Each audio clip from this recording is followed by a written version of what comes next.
ए दादी, ए मई, ए भैया, ए चाची, आज ही पवनवा आप सबसे हाथ जोड़ के विनती करता, निहोरा करता, बस एक बार सेवा के मौका दी, नजारा बदल दी बेटा आप सबके।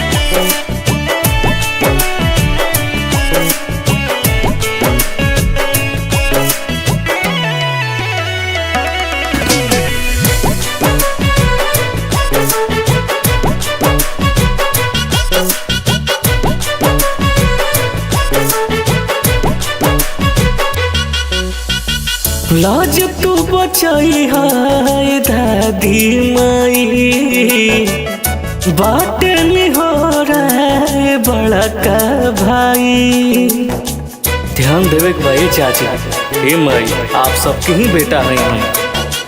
हाँ, लाज तू बचाई है दादी माई, बाट निहोरा है बड़ा का भाई। रउए सबके देखी उम्मीद जागता, बहे सगरो विकास के बहार हो, पवनवा तोहार वोट मांगता। चाची दे तू अपन आशीर्वाद हो, पवनवा तोहार वोट मांगता।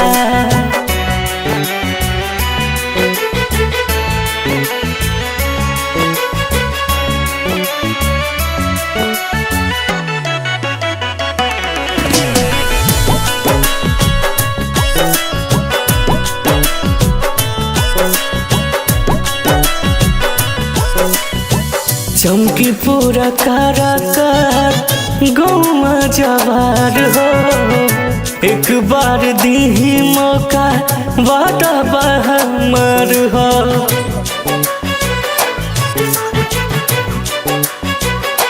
हाँ हाँ, चमकी पूरा काराकार गौमा जवार हो, एक बार दी मौका वादा बहमर हो। रउए सबसे हाथ जोड़ मौका मांगता, बहे सगरो विकास के बहार हो, पवनवा तोहार वोट मांगता। माई दे तू अपन आशीर्वाद हो, पवनवा तोहार वोट मांगता।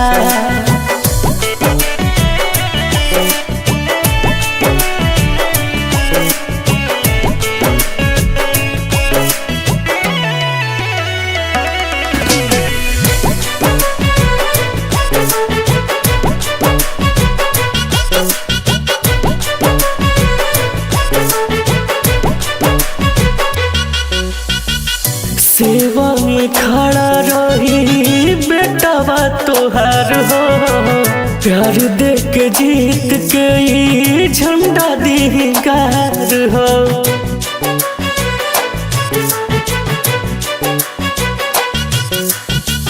सेवा में खड़ा रही बेटावा तोहार हो, प्यार दे के जीत के ही झंडा दी गार हो।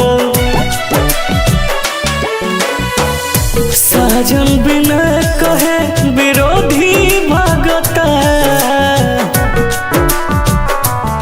बहे सगरो विकास के बहार हो, पवनवा तोहार वोट मांगता।